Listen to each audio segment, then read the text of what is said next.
кыла турган иштерибиз замена битых изоляторов, обрезка деревьев. Кыргызстан улуттук электр тармагы күз-кыш мезгилине карата алдын ала даярдыктарды көрүүдө. Бул максатта март айынан бери профилактикалык оңдоо түзөө иштери жүрүп жатат. Электр тармактарынын үзгүлтүксүз иштешин камсыздоо үчүн ишканалар жабдууларды текшерүүдөн өткөрүп, керектүү бөлүктөрдү жаңылоодо. Адистердин айтымында кыш мезгилинде электр тармактарына жүктөн көбөйүп, токту пайдалануу артат. Ошондуктан учурда аткарылып жаткан оңдоо иштери техникалык үзгүлтүктөрдү алдын алуу жана керектөөчүлөрдү туруктуу электр энергиясы менен камсыз кылуу. Авариялык өчүрүүлөрдү алдын алуу максатында эле оңдоп түзөө иштерин жүргүзөбүз да. Бактарын кыябыз, ошо изоляторлорун алмаштырабыз, уголок темирлерин бартетебиз, фундаменттерди куябыз.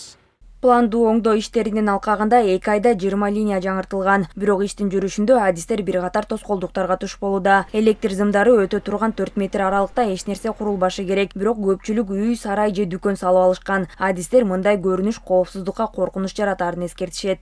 Жогорку чыңалуу кызматында иш алып барганына байланыштуу бизде ошо шаардагы көпчүлүк элдерден суранып кетет элем, ошол охрана зонасын коргоо аймагын сактап берсе. Эң акыркы четки проводдон 4 метр сакталыш керек да. Биз барганда ошол ограждать этип салышат же чөп жыйнап салган, ушундай унаа токтотуп салган, ушундай болот да. Ошону сактап беришсе, себеби биз оңдоп түзөө иштерин алып барганда бизге аябай эле тоскоолдук жаратат.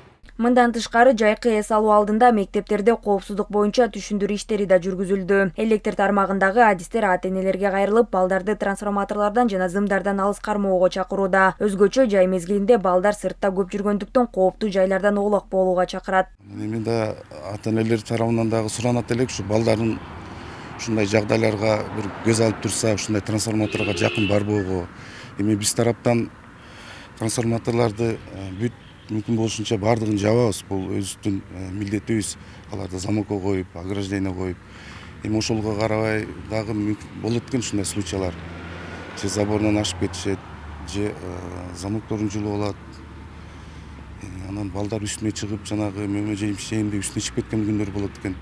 Учурда Борбор калаада 49 көмөкчөрдөн иштеп жатат. Калктын саны жыл сайын көбөйүп, жаңы турак жайлар менен курулуштар да тынымсыз салынууда. Ал арада электр линиялары шаар ичинде жер үстү жана жер астынан өтөт. Ошондуктан курулуш же казуу иштерин жүргүзүүдөн мурун электр кызматкерлерин чакырып, коопсуз аралыкты тактап алуу зарыл. Бул мүмкүн болгон кырсыктардын жана үзгүлтүктөрдүн алдын алат. Курулушту баштагарда ушу электр энергия өчүрүүдө ушул подстанцияга кайрылса, себеби биз деген баягы өчүрүү жагын карап беребиз, камсыздап беребиз, коопсуздап беребиз да. Линия барган жерлерде, ар бир линияларда, опоролордо, кабелдерде жазылат. Именно кайсыл жактан келди депчи. Ошол болсо, ошого карап туруп анан кийин кайрылсабы деп ойлойбуз да, себеби адамдын көбү билбейт да, баягы жасап атканда кабель чыкса эле барып авариялык душарга алып келет, же өзү бир ушундай бир кокустукка учурап калышы мүмкүн да. Өлкө боюнча учурда 26862 көмөкчөрдөн жана узундугу 66000ден ашык чакырым электр линиялары иштеп жатат. Чыңалуу деңгээли 0,4-төн 500 киловаттка чейин жетет. Электр тармагындагы коопсуздук эрежелерин сактоо ар бир жарандын жоопкерчилиги. Ал эми пландуу оңдоо жана түзөө иштери ушул жылдын ноябрь айына чейин уланат. Айсанна Бакытбекова, Жакшылык Исаков, ЛТР Бишкек.